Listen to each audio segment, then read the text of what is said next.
Shalom, shalom.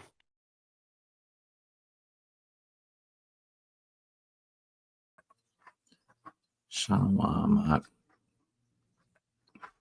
I'm trying to get this together real quick. I'm gonna be right back. Yes, sir.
All right.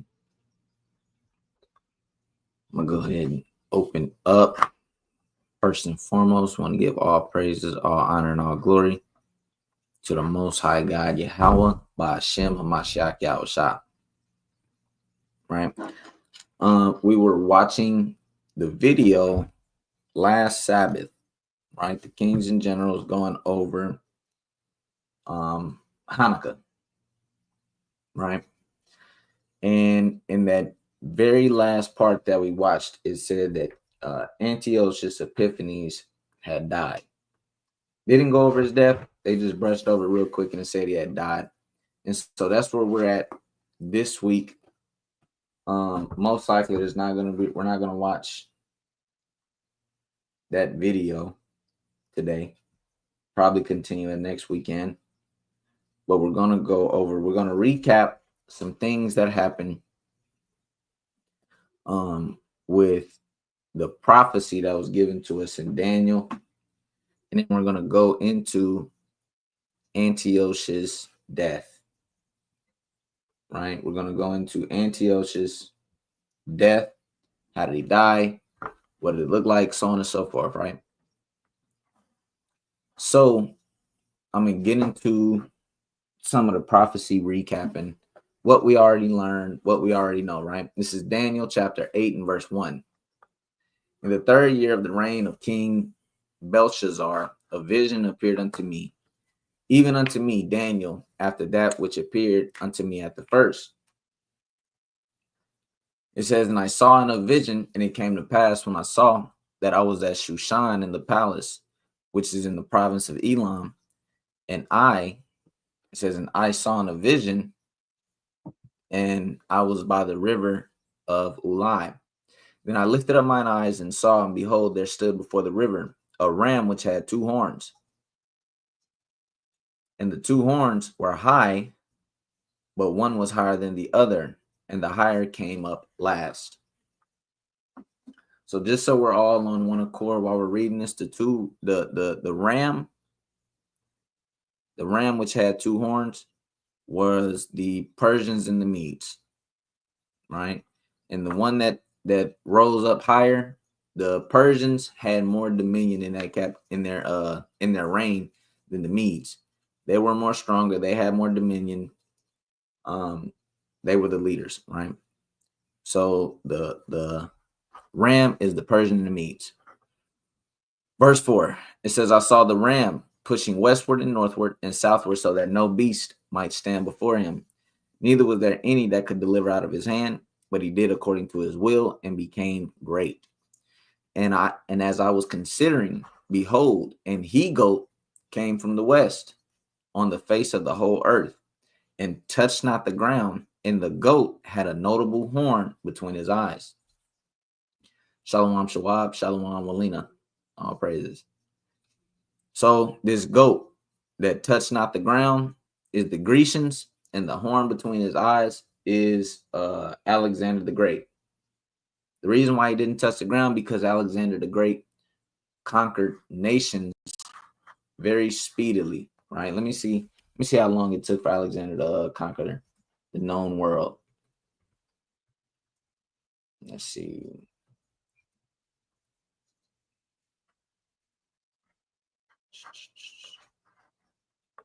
How long did it take Alexander to conquer the known world? Right here. It says a great conqueror. In 13 short years, he amassed the largest empire in the entire ancient world. An empire that covered 3,000 miles, and he did this without the benefit of modern technology and weaponry. In his day, troop movements were primarily on foot and communications were face to face. So,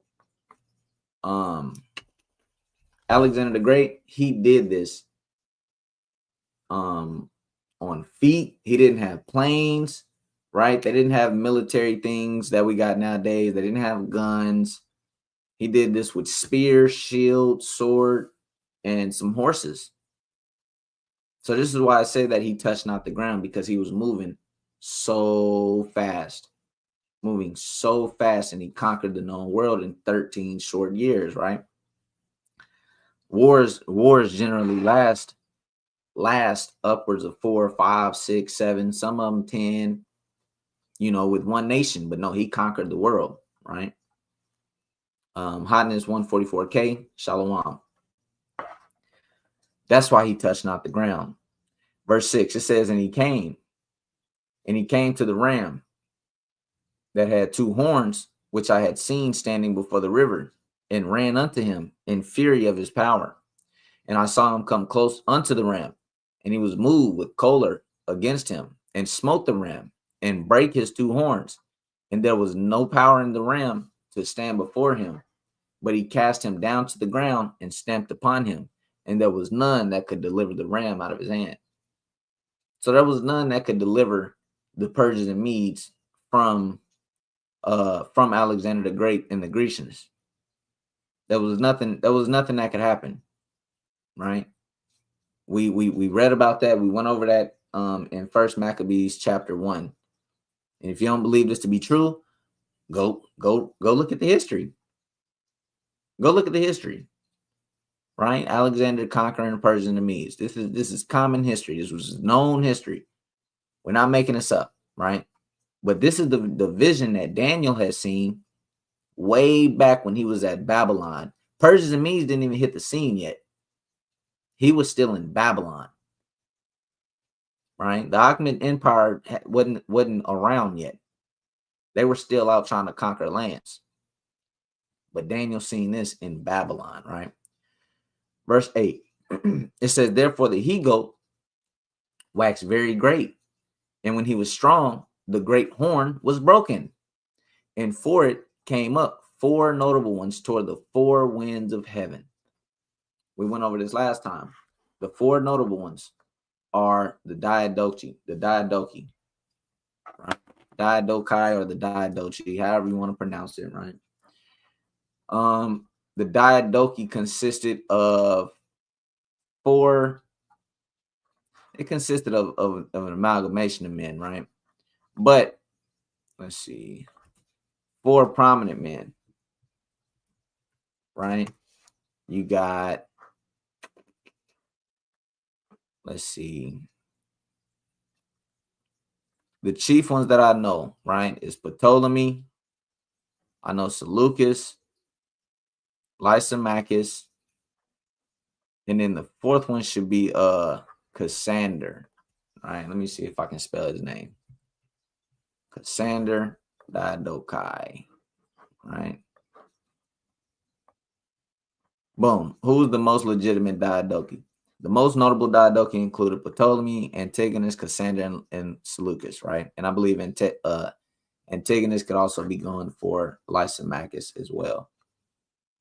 Also, Malachi and Mahar, if y'all want to add, just unmute and say Salakia, and then I get to you because I'm looking at something I'm not going to be able to see y'all that much. Just so y'all know. Oh, Shalom. So the Diadochi came up right after Alexander the Great. Diadochi means the successors, right? Four notable ones toward the four winds of heaven. The four winds of heaven meaning they spread about throughout the earth, and they all divided up lands amongst themselves, right? I was watching a video with kings and generals, and they were going over how the Diadochi often argued about who would be the successor of Alexander. Some wanted Alexander's son, but I believe he was disabled in some type of way. Some wanted Alexander's cousin. Some wanted his nephew. Some men wanted the power for themselves. Other men wanted the power for themselves, and it led to a great war amongst them, right? It's called the Wars of the Diadochi, I believe. Verse 9, it says, and out of one of them came forth a little horn, which waxed exceeding great towards the south and towards the east and toward the pleasant land. And it waxed great even to the host of heaven. And it cast down some of the host and of the stars to the ground and stamped upon them. For this, you got to do a little bit of research. You got to do a little bit of research. It says, out of one of them came forth a little horn, which waxed exceeding great. Now you got to go into the research and see who it's talking about, right? Luckily, we already did the research. It's Antiochus Epiphanes. Antiochus Epiphanes comes out of the Seleucid Empire, right? He comes out of the Seleucid Empire right here, Antiochus. Antiochus Epiphanes was a Greek Hellenistic king who ruled the Seleucid Empire from 175 BC until his death in 164 BC. Right? This is the guy. Let's continue reading. Mind you, we're going over the stuff that we're kind of going, through a crash course of this prophecy over stuff that we already touched until we get to the, the chief stuff with Antiochus, right? I'm gonna read verse 9 again. It says, and out of one of them came forth a little horn, which waxed exceeding great toward the south and toward the east and towards the pleasant land. The pleasant land is talking about our land. It's talking about Jerusalem, right? Where our people are at. It said, and it waxed great even to the host of heaven, and it cast down some of the host and of the stars to the ground and stamped upon them.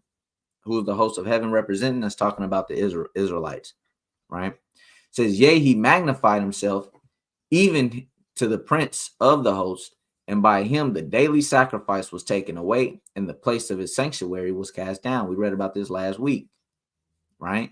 About how he took down our sanctuary, how he put whores in our temple, how he sacrificed a pig in our temple.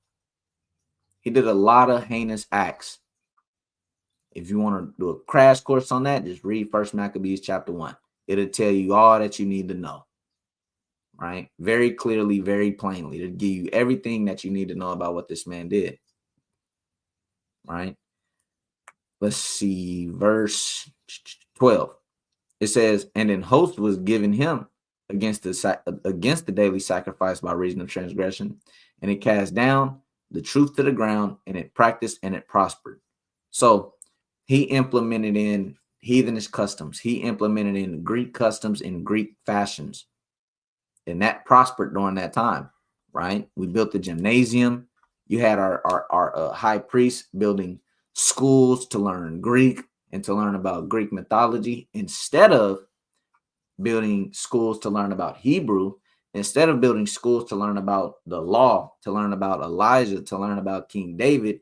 We built Greek schools to learn about their chief men, to learn about Alexander, right? To learn about Zeus, to learn about damn Diana. This is what was going on, right? Let's keep reading. verse 13.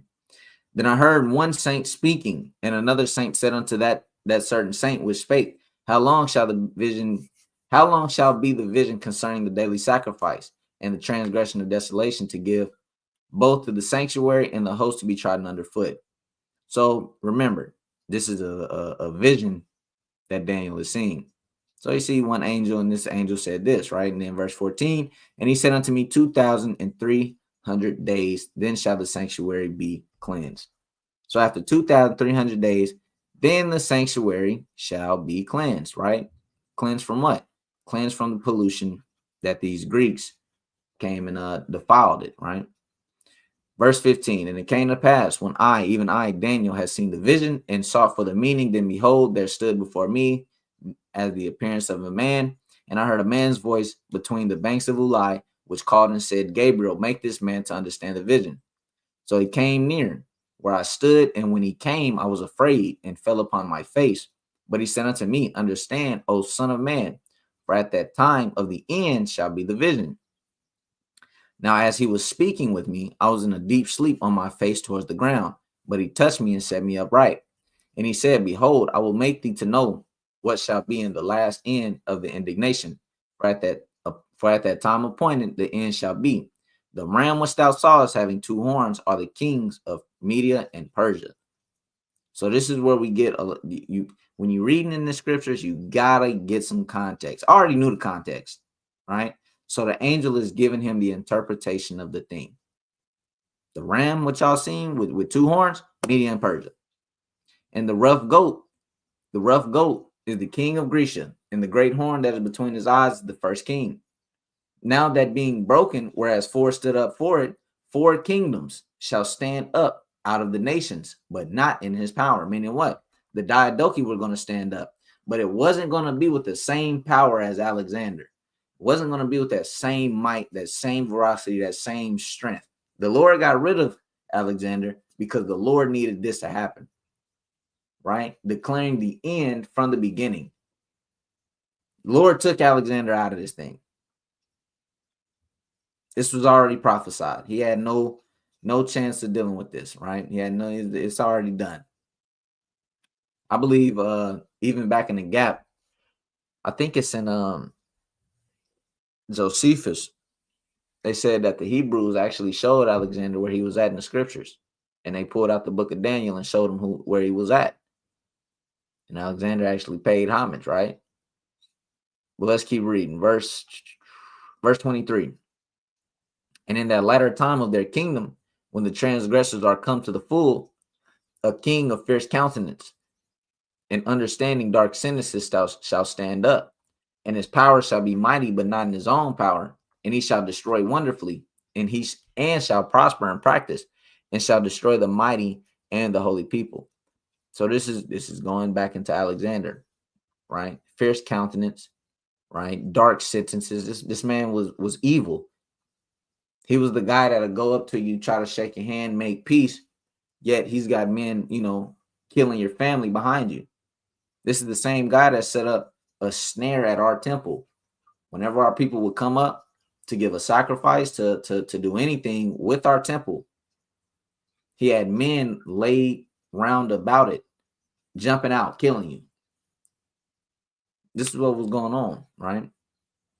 It says, and through his policy also he shall cause craft to prosper in his hand, and he shall magnify himself in his heart, and by peace shall destroy many. He shall also stand up against the prince of princes, but he shall be broken without hand. Whenever me and Mahar first seen this, we was like, what the hell does that mean? What does that mean? He shall be broken without hand. We like, damn, what? That gotta mean something. Maybe he didn't die in battle, right? Maybe he didn't die. Maybe he didn't die by another man. I don't know. We kind of trying to figure out what it's talking about. So we kept reading in Maccabees because we knew it was Antiochus. We just didn't, we didn't have everything together. We was trying to figure it out, right? Then we stumbled upon 2 Maccabees chapter 9. Second Maccabees chapter 9, where this good old heat at, right? Hold on real quick. Let me see something.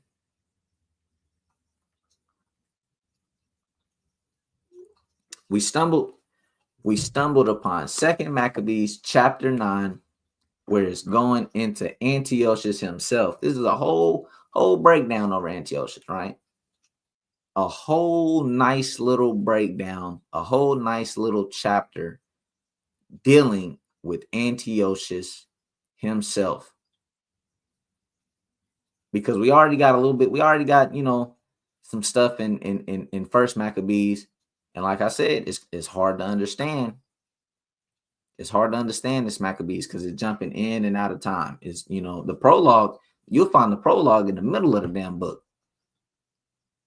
And it's like, damn, I thought the prologue was supposed to start at the beginning. Nah, not in Maccabees.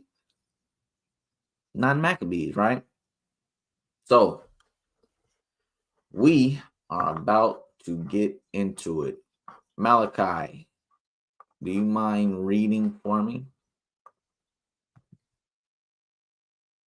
Of course not.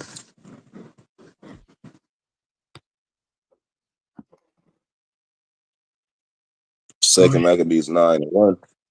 Yes, sir.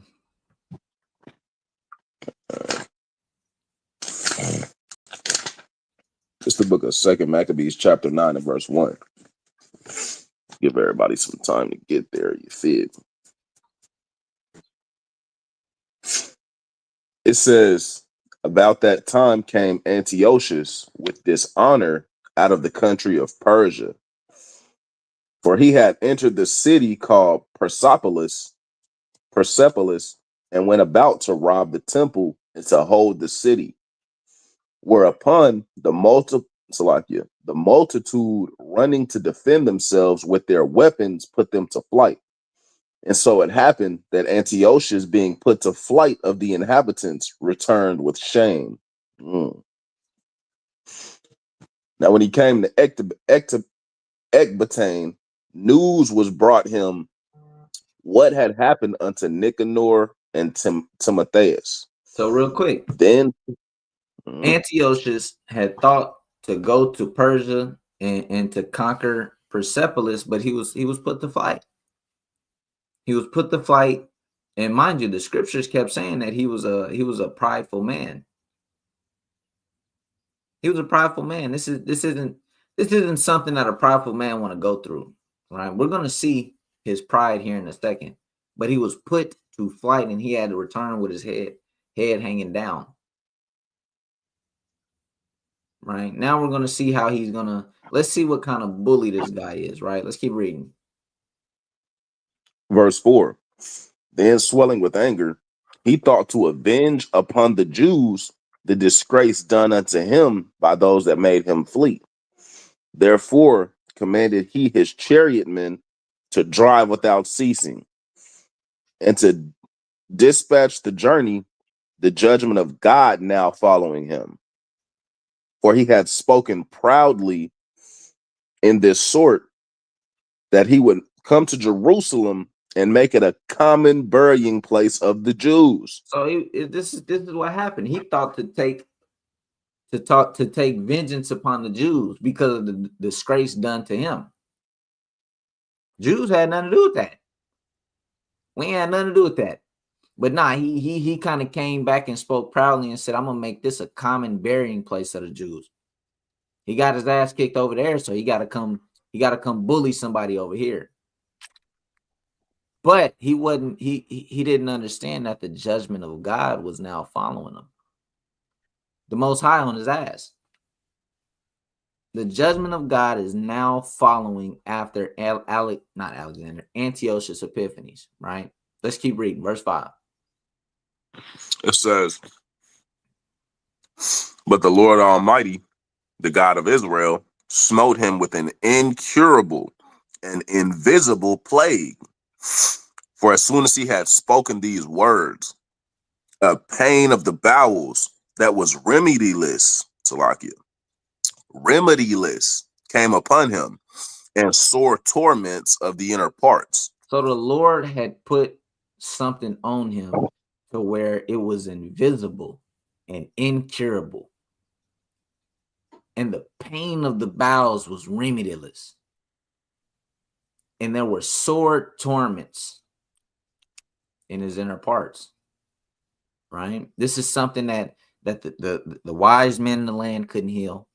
This is something that your apothecary couldn't heal. This is something that your herbalist couldn't heal. You couldn't send a man to come and heal this.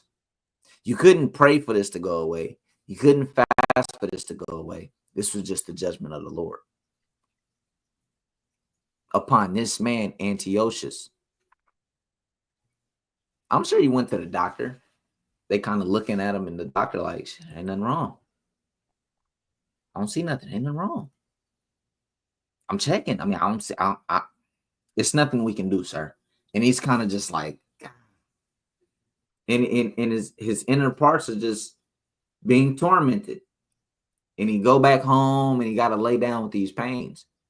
But why did the Lord do him like this? Read verse 6. Verse 6. And that most justly, for he had tormented other men's bowels with many and strange torments. With many and strange torments. I believe when you go into latter second Maccabees, you'll read about a woman who lost her sons. And he had tormented their sons. This man he was known for tormenting people. And he tormented men in their bowels. So guess what the Lord did? The Lord gave him a just judgment. You like to torment men in their stomachs and their bowels? Okay. Go ahead and take it. You reap what you sow. Go ahead. Here, enjoy. Go ahead, King. This is Wisdom of Solomon, chapter 12 and verse 23. Wherefore, whereas men have lived dissolutely and unrighteously, thou hast tormented them with their own abominations. So this scripture teach you that the Most High got a funny way of doing stuff. The things that people will do to people to torment them, he will use those same things for their ass. And the Most High, he get down like that. That's a fact. That's a fact. The Most High God, the scriptures say he liketh his judgment unto a ring. If you look at a ring what?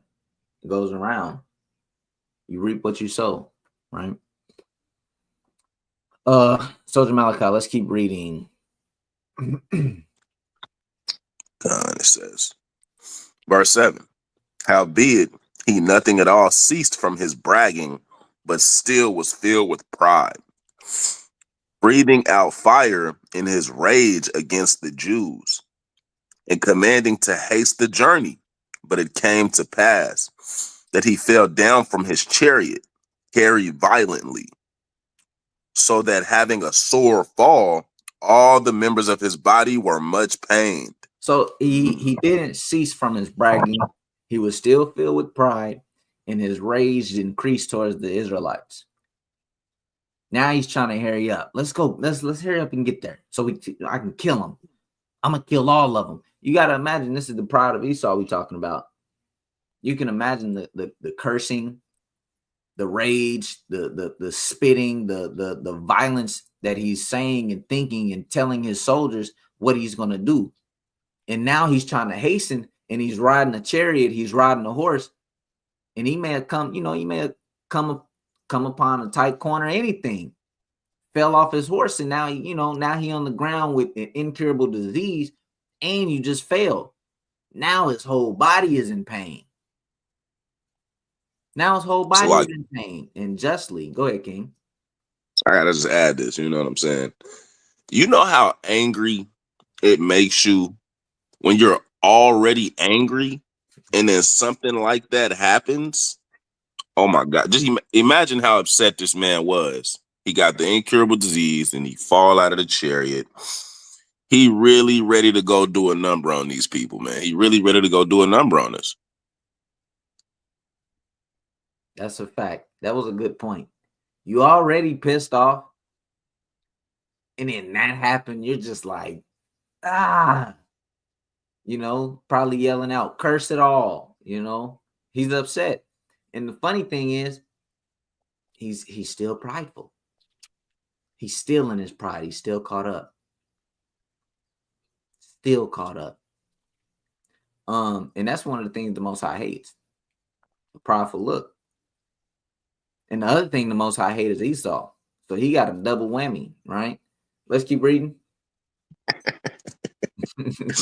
Yeah, it's like if something like this, I wouldn't be in a situation, but a similar situation where I thought myself being upset.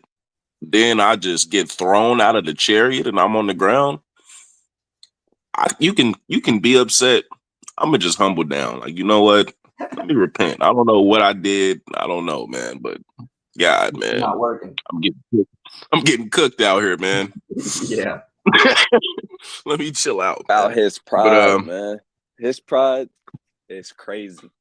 And I gotta grab that Daniel once we get down there a little bit more, because y'all gotta understand how much pride is on him.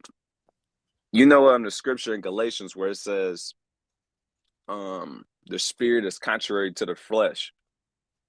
The boy just has so much pride, and he was just so carnal, bro. He can't even get to no point like that. He's not gonna get there, bro. Mm-hmm. The Lord throw me out of chariot, bro. I'm gonna just take a moment to reflect, man. He kind of just got to look at the heavens. You know what your granddad used to say? Why, Lord? Why?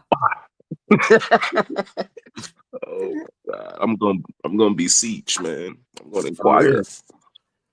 Let's read this next verse. Yes, sir. Verse 8.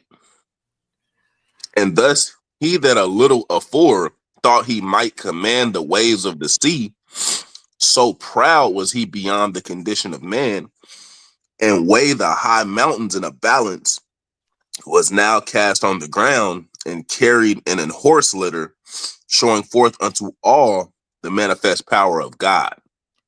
So it says, and thus he that a little afore thought he might command the waves of the sea.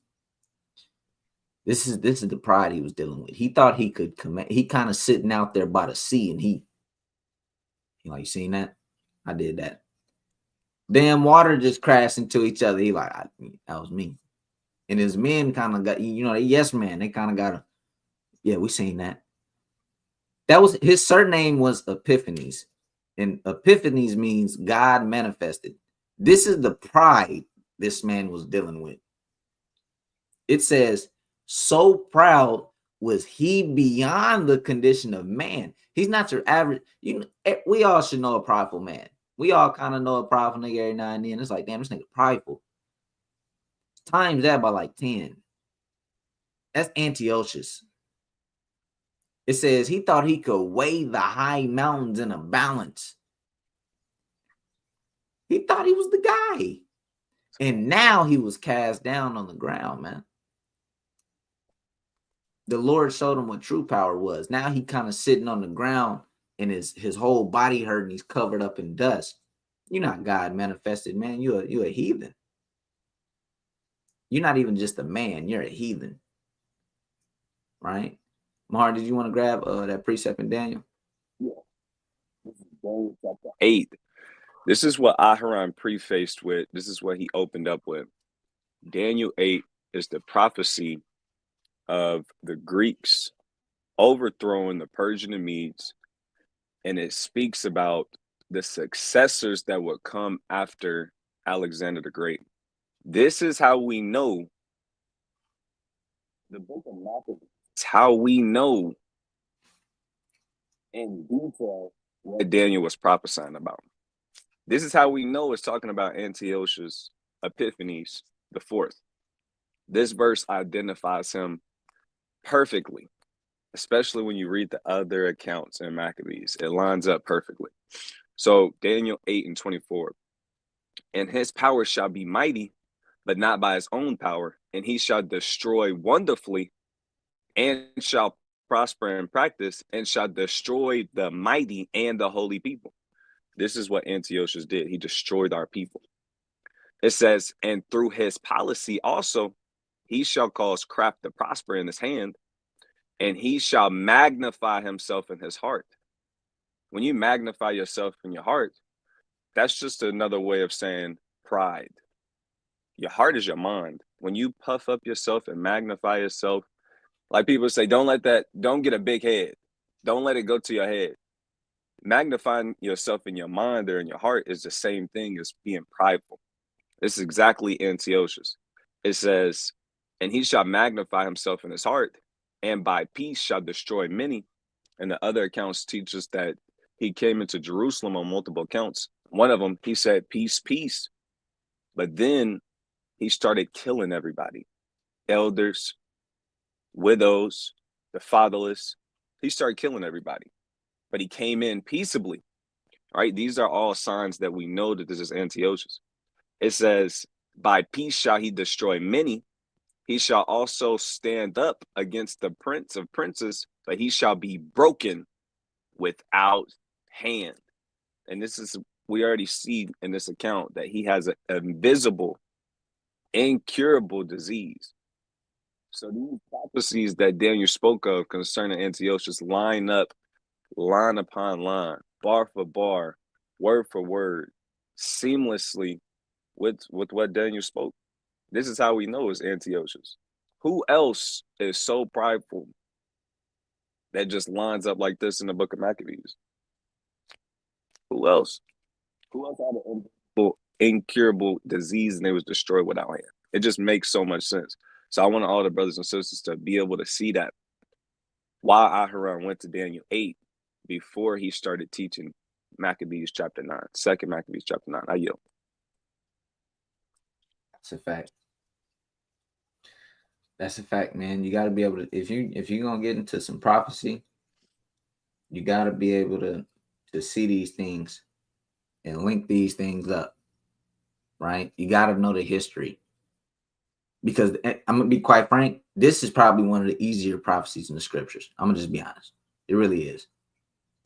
This is one of the easier prophecies in the scriptures. We got it, from the Bible, and then the Apocrypha, so on and so forth. Sometimes you just got to go into history. It ain't no other scriptures on it. It just talks, and then you got to do the research. You got to open up other books, right? But that was the pride of that man. Like you said, it lines up with the scriptures, bar for bar. Malachi, we can continue reading. And it says, verse 9, so that the worms rose up out of the body of this wicked man. Oh, let me repeat that. So that the worms rose up out of the body of this wicked man. And while he lived in sorrow and pain, his flesh fell away.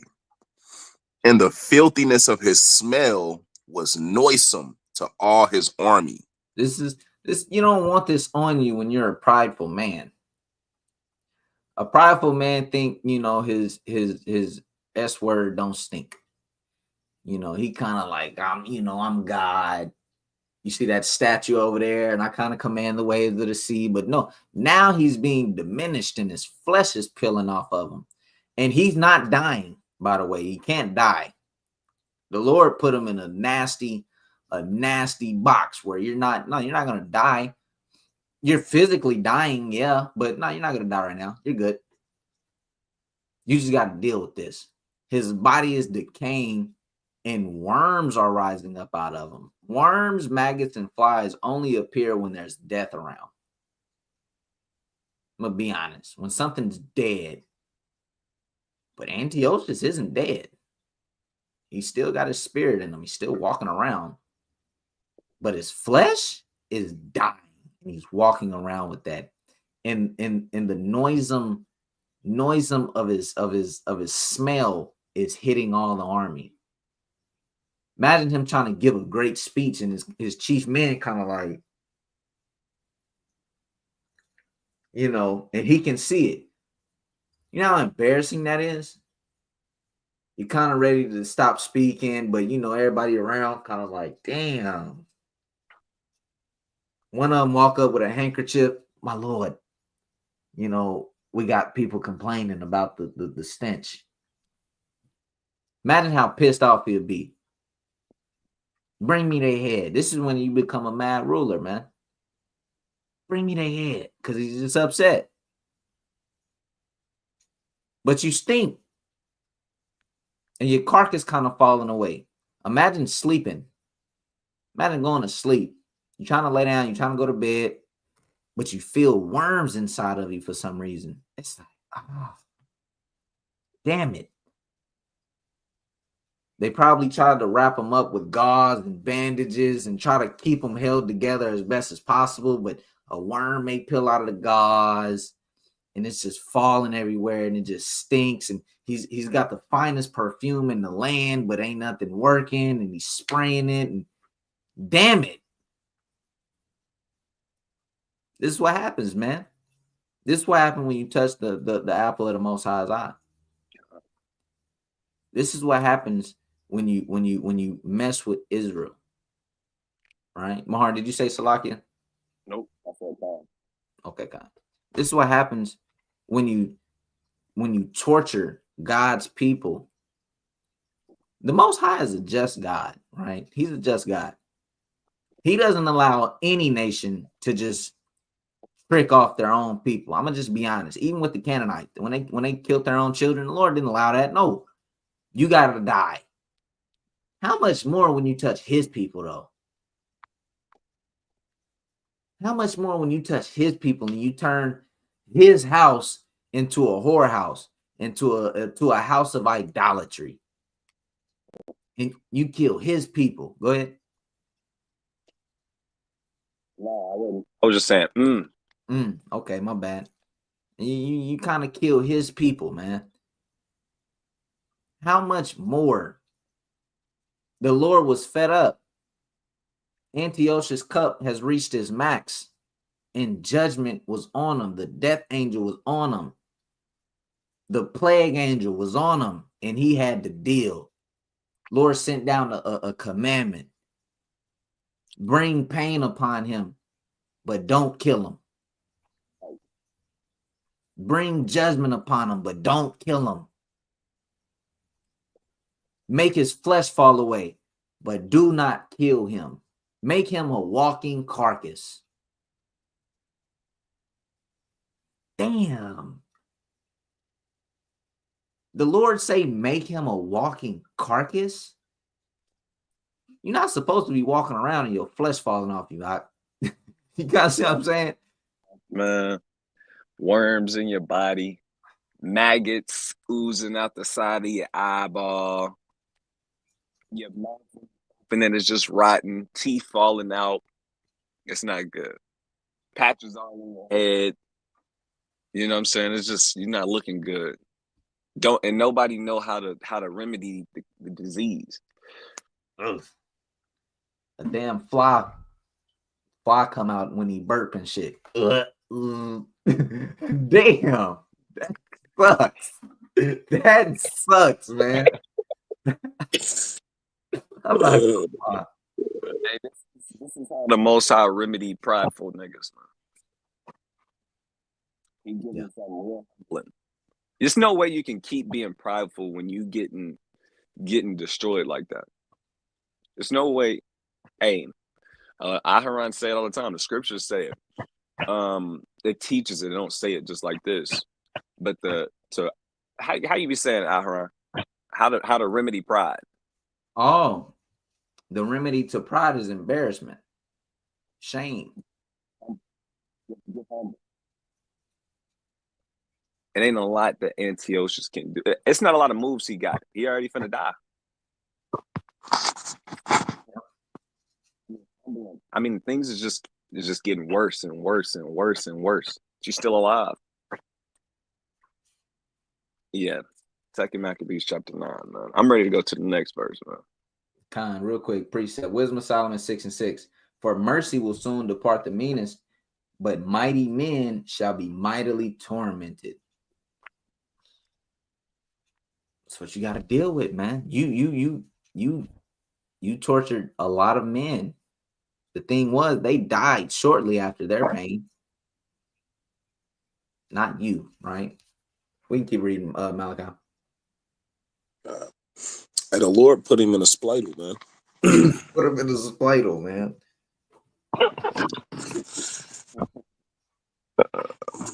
This is the book of 2 Maccabees, chapter 9 and verse 10. And the man that thought a little afore he could reach to the stars of heaven, no man could endure to carry for his intolerable stink. So this guy is Mahar. Mahar, you frozen? Do Mahar look frozen to you? Okay, you look back. You look good now. All right. But this man thought he could reach the stars of heaven. This was pride, bro. You gotta be prideful if you go out and you see Antiochus kind of like, I can grab that, nigga. Are you serious? He kind of out there like, yeah, I attain the stars. It's just not on my to-do list right now, bro. It would be folly, bro. A day with Antiochus would be complete madness. You on the balcony in this water, in the ocean, he'd get on his bullshit, man. See them waves, man. I did that, man. Like, we just cooling. It's nighttime. He like, man, you want one of those? Yeah. Just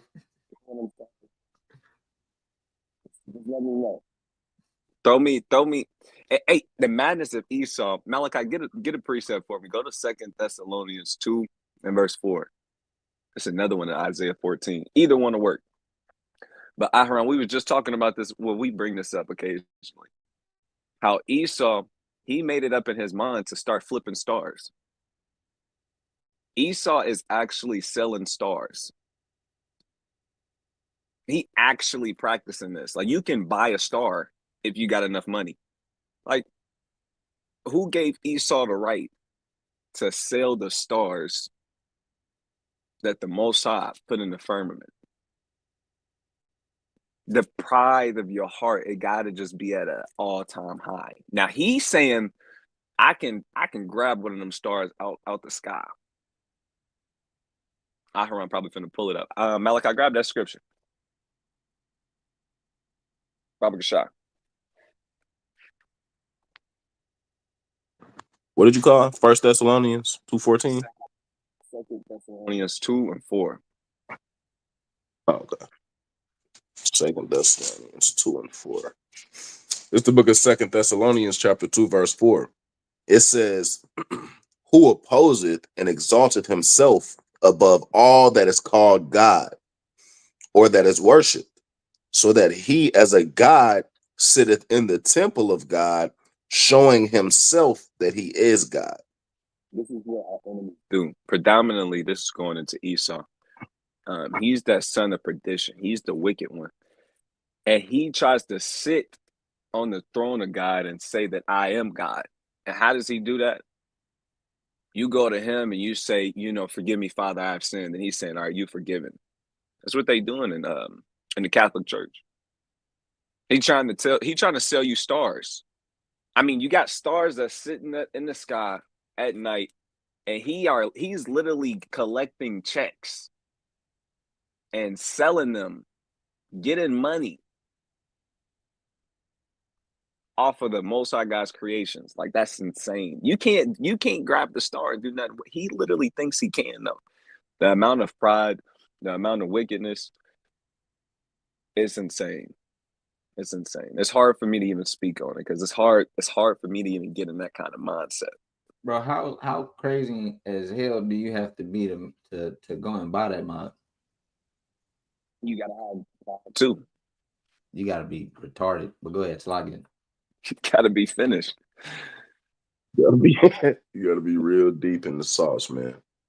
Real deep. What you got, Aharon? Did you pull it up? Was you able to find it? Nah. So basically from what I've seen, some people sell stars and it's kind of like on some sham type deal. But like buying it from the state, I don't think you can actually legitimately buy it from a state or whatever, right? Because this is damn nonsense. But you do have companies out there selling stars, and people kind of people kind of get down with that, man. You kind of get some paperwork in the mail about how that show started. For real. You get some paperwork in the mail. Oh, that motherfucker named after you now, man. Yeah. That shit's hilarious.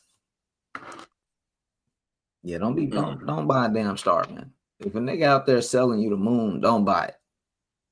You know what I'm saying? He kind of come up with some paperwork and look like he got the credentials and it say certified at the top. And he kind of got a USA stamp. And he like, look, man, and everything, man. the moon can officially be yours, bro, for a low subscription of $50 a month, man. You got to get it quick, though. You got to get it quick, man. You know? Constellation, man. You in there buying Orion. Yeah. That's all. Nigga purchased the Big Dipper last week. Let's see. Let's keep going. Oh, yeah. So he thought he could reach the stars of heaven. It says no man could endure to carry for his intolerable sting. It was that bad of a stink. It's like smelling. I don't know if y'all ever smelled a dead body. I haven't, me personally. But when I've seen people's reaction to the stench of a dead body, a carcass that's been sitting there, doesn't look good. Doesn't look pretty. I don't do good with smells. I'm real sensitive to smells. Something stink. I'm out of there. So imagine the stench of a dead man, but you know, it's kind of the king and he not dead. This nigga kind of a zombie in there. The Lord literally, this nigga was the first zombie.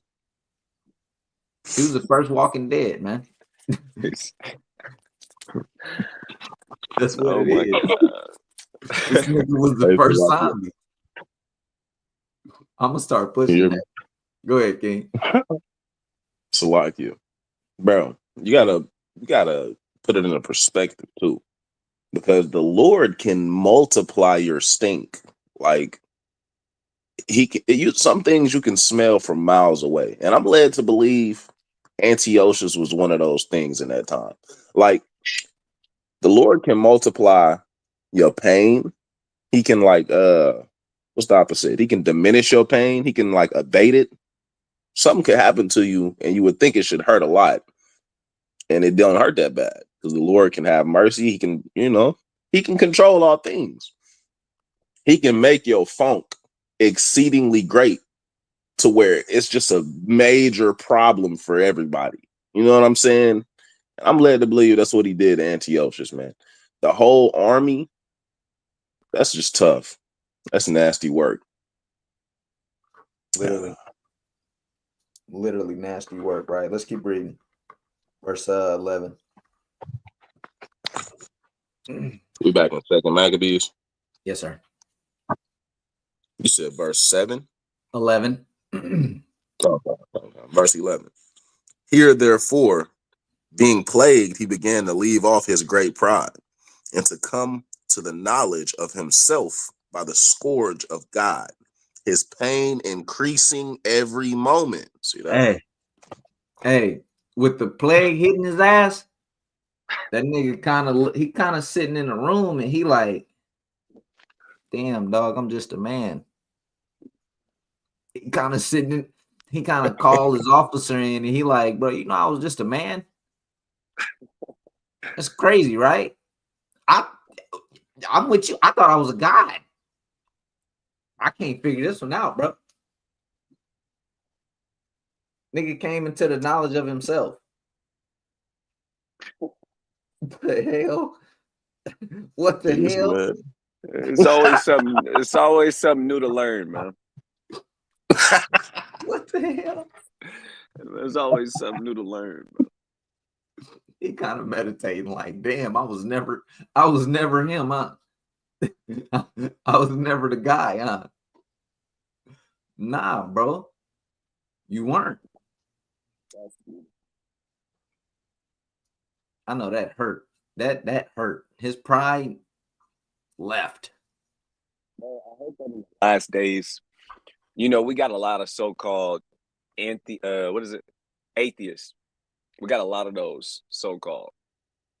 A lot of them ain't really atheists. They believe in a God, but they just like that title and they feel good about it. I hope that in these last days, they begin to understand that there really is a God and he not for you. You know what I'm saying? That's going to do some good wonders.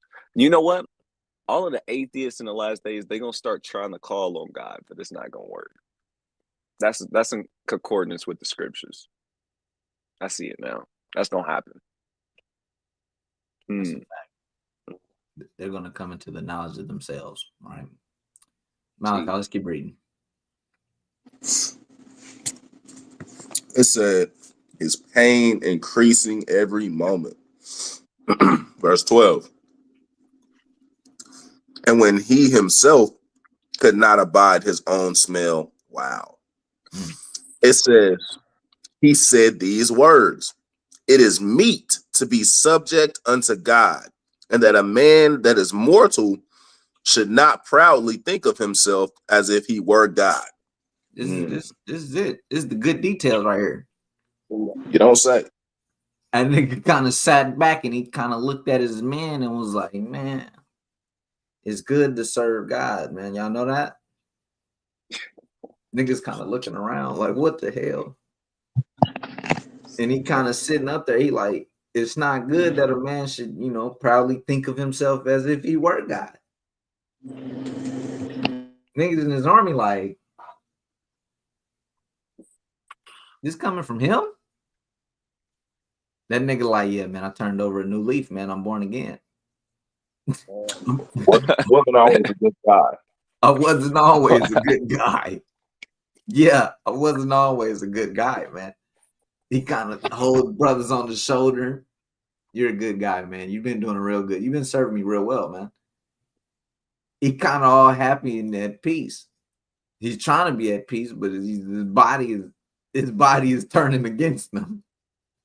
Man said he couldn't deal with his own smell. Pains is getting worse every moment. The scriptures say it's getting worse and worse and worse and worse. You can't even imagine the kind of. So men can torture people, but the Most High getting on you like that.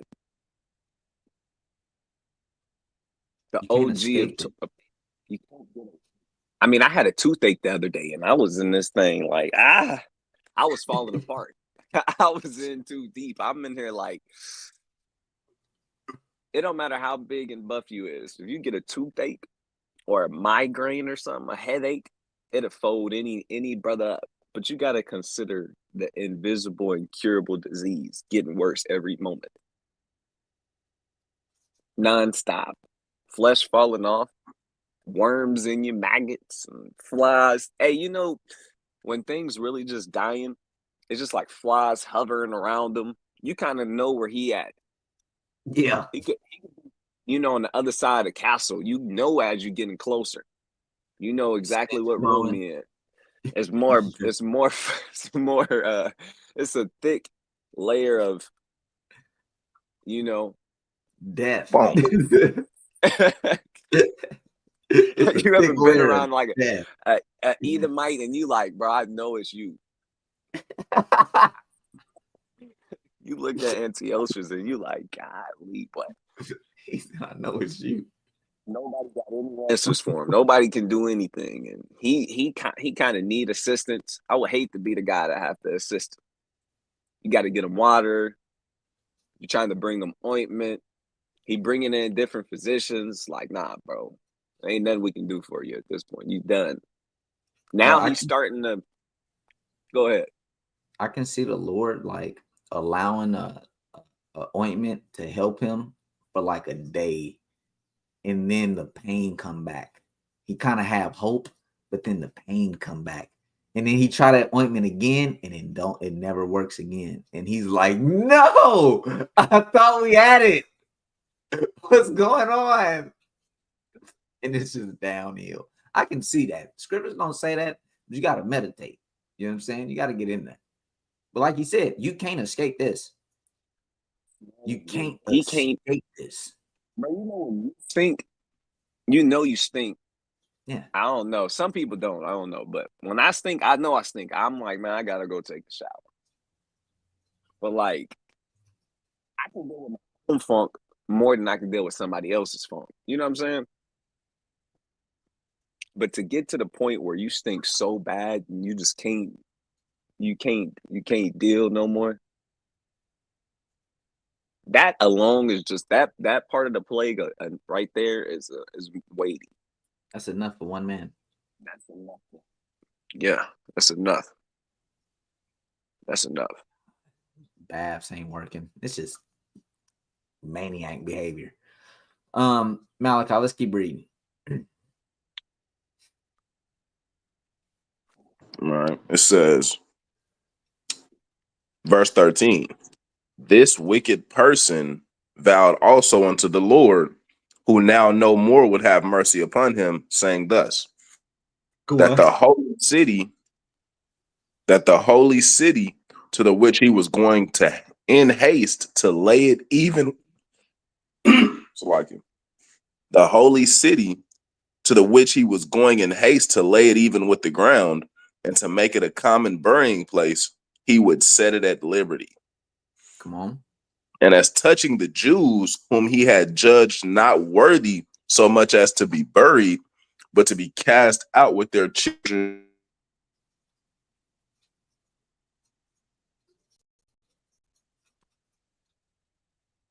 Can you hear him? No. Malachi, we can't hear you out. You cut out. Read verse 15. Verse 15. And as touching the Jews, can you hear me now? Yes, sir. And as touching the Jews, whom he had judged not worthy so much as to be buried, but to be cast out with their children to be devoured of the fowls and wild beasts, he would make them all equals to the citizens of Athens. So real quick, And this is the vow that this nigga is making to the Lord, which the Lord would give no mercy. He ran out of mercy. All his mercy is gone. Right? The Lord's mercy endures forever for Israel. Doesn't do the same for Antiochus. Right? It's not how it works. So he's now saying, hey, he's gonna set at liberty the holy city, and he's gonna make the Israelites, the Jews, equals to the citizens of Athens, which is still not good enough. What do you mean equals? What do you mean equals, dog? We ain't equals. What are you talking about? I don't get it. You don't get it. You don't get it yet, do you? What do you mean equals? Go ahead, King. Side note. Athens is a Greek city-state. This is why in the New Testament, when you read in like the letters of Paul, like Romans, Ephesians, and it talks about Athens, and it say there's neither Jew nor Greek. You got to have some history involved. We actually became citizens of these places. We had citizenship. We started moving like Greeks. We started speaking Greeks. We started eating Greek cuisines. We started having the Greek customs. We started going into Greek mythology. We idolaters. We start recognizing ourselves as Greeks. So you got to understand that what being Hellenized really looked like, and why Paul is speaking from a certain reference, there's cultural context. There's context to it. Just because it say Greek don't mean it's talking about all of the heathens. You got to really look into it and do your due diligence, right? It's important. This is the scriptures. This is your history. You really got to do your due diligence. I yield. It's a fact. Powerful point, right? Malachi, let's keep reading in verse 16.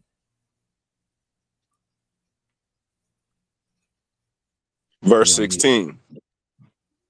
In the holy temple, which before he had spoiled, he would garnish with goodly gifts. You cut out. Read verse 16 again. I'm probably finna jump in for him. All right. Malachi, I'm gonna jump in for you because your audio is messing up again. All right, God. Bro, you just don't want to read, man. Hell no. Come on, bro.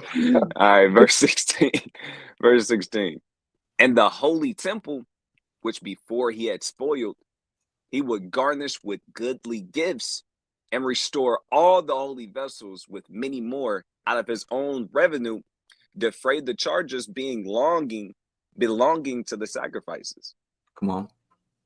Yea, and that he would also become a Jew himself and go through all the world that was inhabited and declare the power of Yahweh. So this is what he got on. This was his repentance.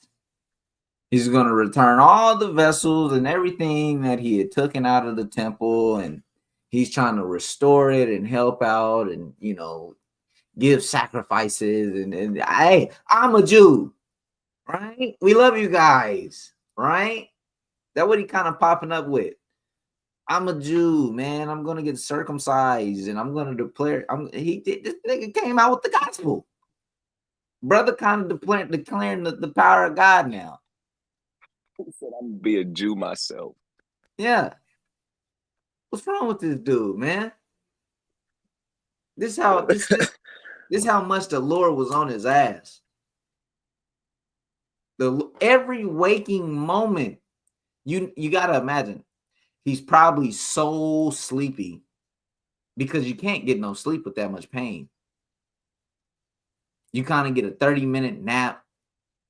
It wasn't good. It wasn't no deep sleep. And you just wake up in a constant state of hell. So now it's just, man. Hey, what's the deep sleep called, Ahram?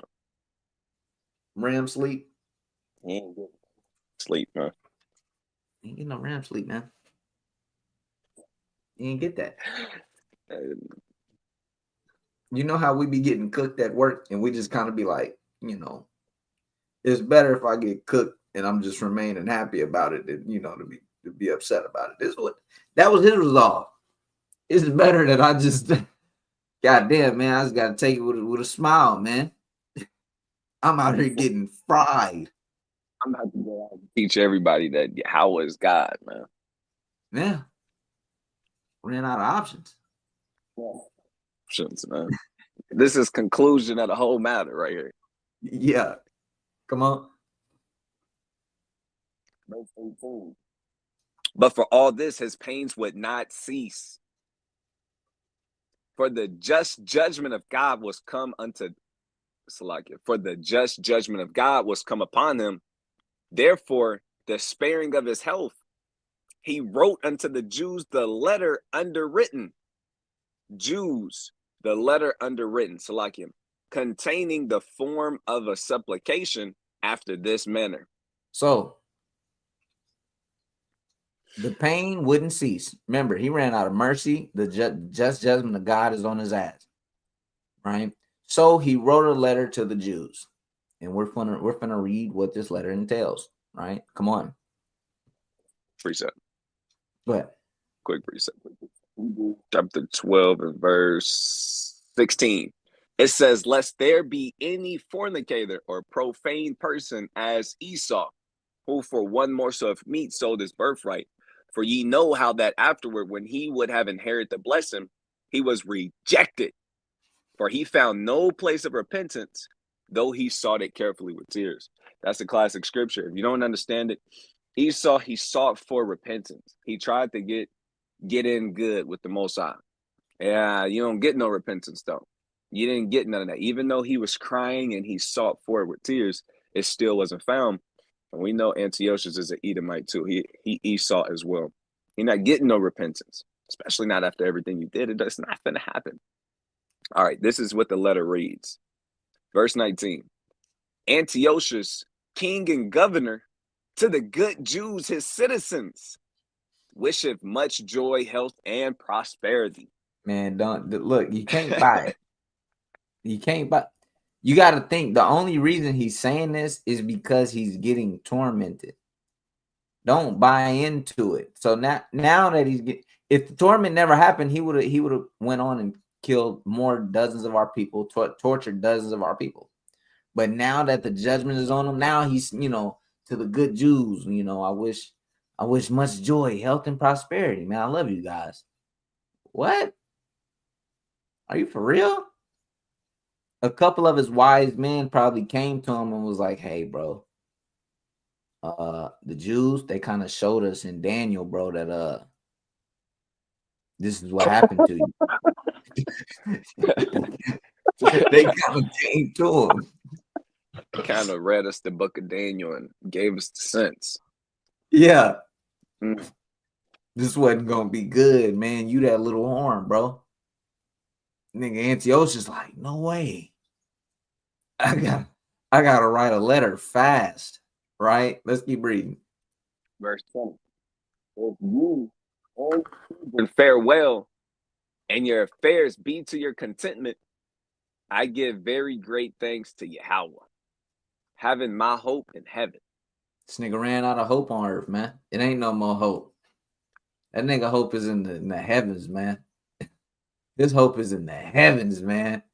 He's done. Man. Yeah. He's finished.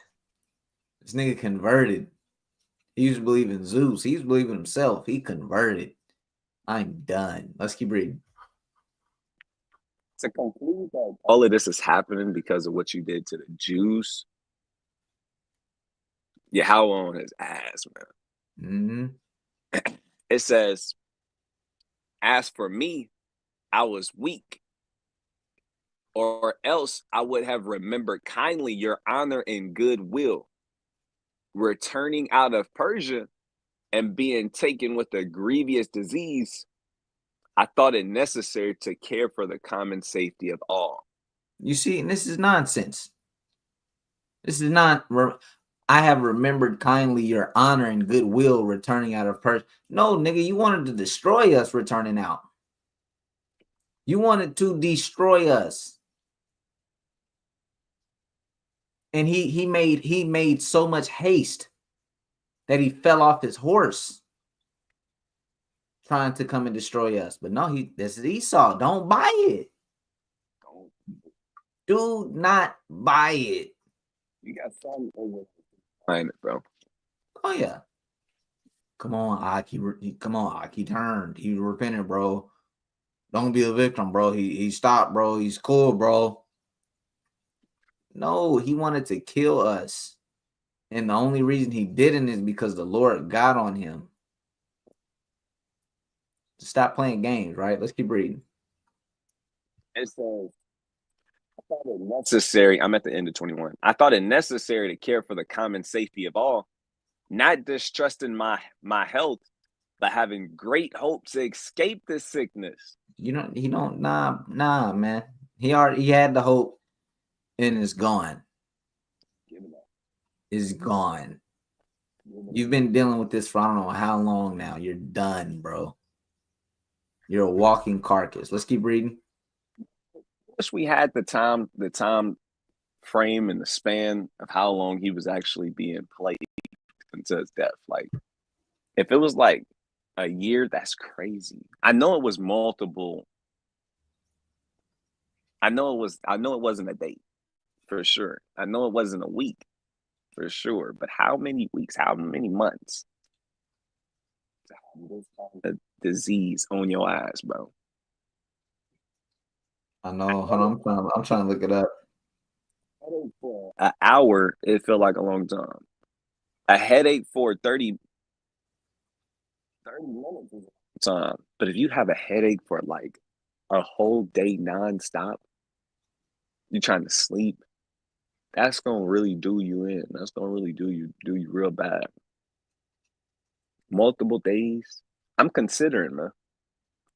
Bro, that's a spiritual battle, bro. That's beyond physical pain. It's not like that's spirits at play. Through that pain, the intensity of it, spirits gonna try to enter in, man. You gotta fight spirits now. Your ass whooping right there. Real spiritual. Hey, I got a little description about what was going on. It says Antiochus lies on a bed in his tent, his armor abandoned on the floor beside him. He is purulent with pain of the bowels and sore torments of the inner parts, infested with worms and emitting intolerable stink. He has also fallen violently from his chariot, so that having a sore fall, all the members of his body were much pain. We already know all that. It says on the left, an elderly surgeon pours ointment onto his leg while a younger assistant changes his dressings. On the right, a notary writes down Antiochus' last will and testament, which Antiochus dictated when he himself could not abide his own smell. Instead of being sacked, Jerusalem would be set free. So this is the letter that we're reading right now.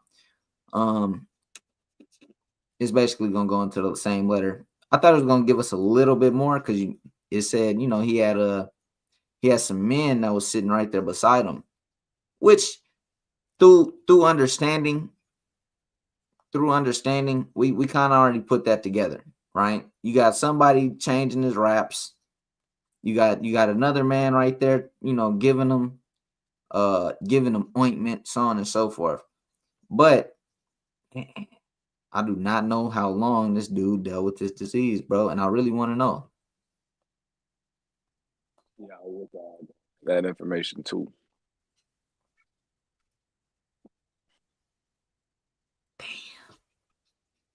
Ooh, that's a mental battle right there. Yeah, you're getting beat on physically, but like hoping that this disease go away, and it's just not. The Lord already didn't made it up, boy.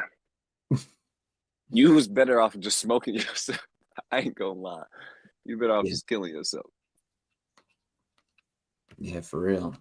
I know it was some time though, but that's where we ended. You want me to read the next verse? Yeah. It says, but considering that even my father, at what time he led an army into the high countries, appointed a successor, to the end that if anything fell out contrary to expectation, or if any tidings were brought that were grievous, they of the land, knowing to whom the state was left, might not be troubled. They kind of start. You want me to keep reading? Yeah. All right, verse 25. Again, considering how that the princes that are the borders and the neighbors unto my kingdom wait for opportunities and expect what shall be the event, I have appointed my son Antiochus king, whom I often committed and commended unto many of you when I went up into the high provinces, to whom I have written as followeth. So he's kind of getting to a little bit of the politics of the stuff, but let's keep reading. 6. Therefore, I pray and request you to remember the benefits that I have done unto you generally, and in special, and that every man will be still faithful to me and my son. This nigga suck, but come on.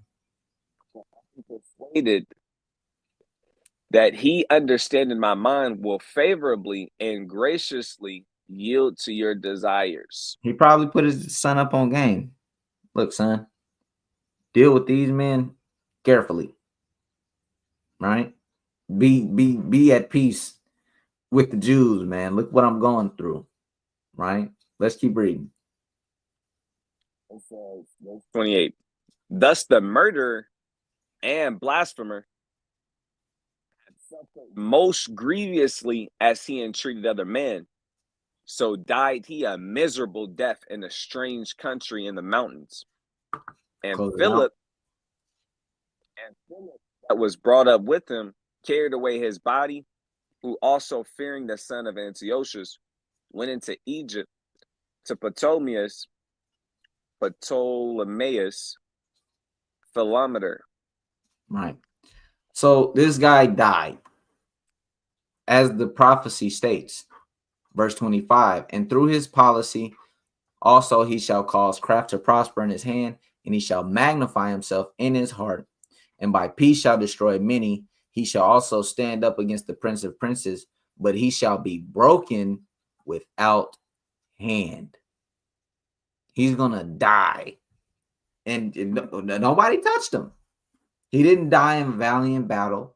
He didn't die by the sword. He didn't die by his own hand. None of that happened.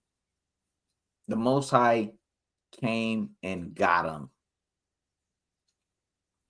He came and got him, right? It says, "In the vision of the evening and the morning, which was told, is true. Wherefore shut up thou the vision, for it shall be many days."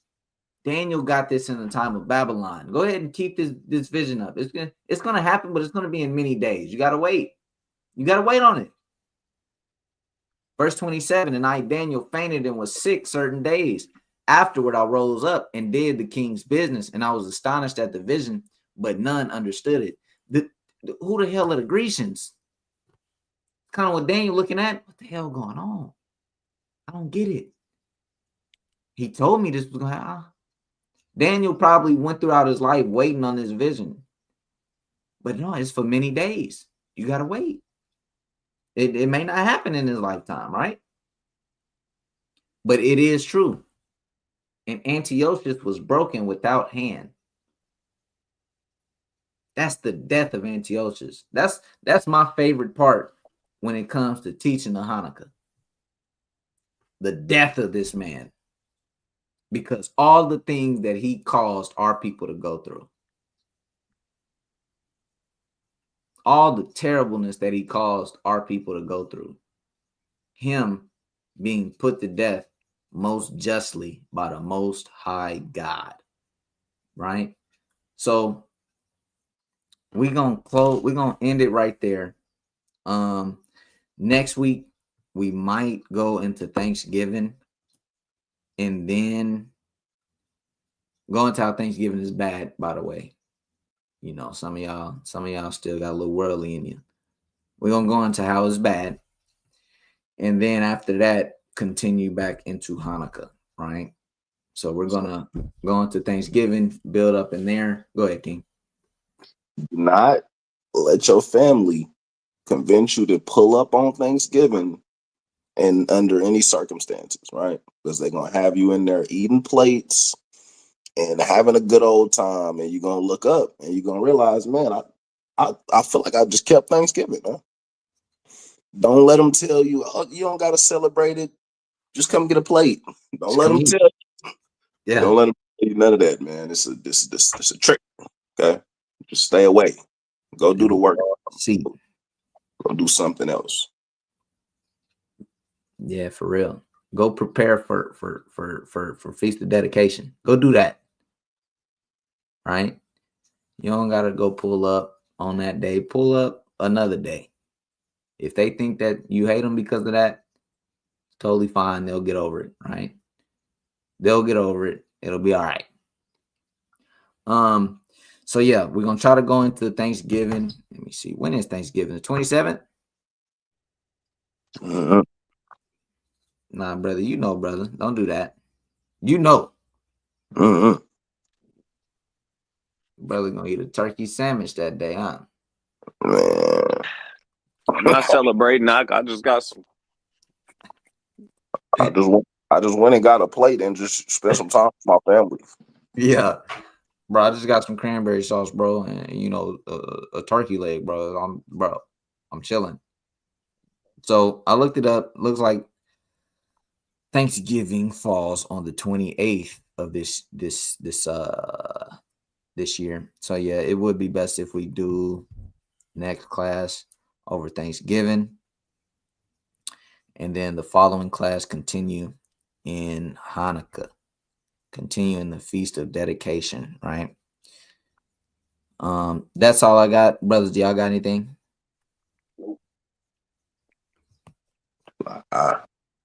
Kind all praises. The water for tuning in, right? We know it's a little bit more of a lengthier class. It's all good though. Good information. Good information, right? So with that, we want to give all praises, all honor, and all glory to the Most High God Yahweh, by Hashem and Mashiach Yahushua. We want to say Shalom. Sure.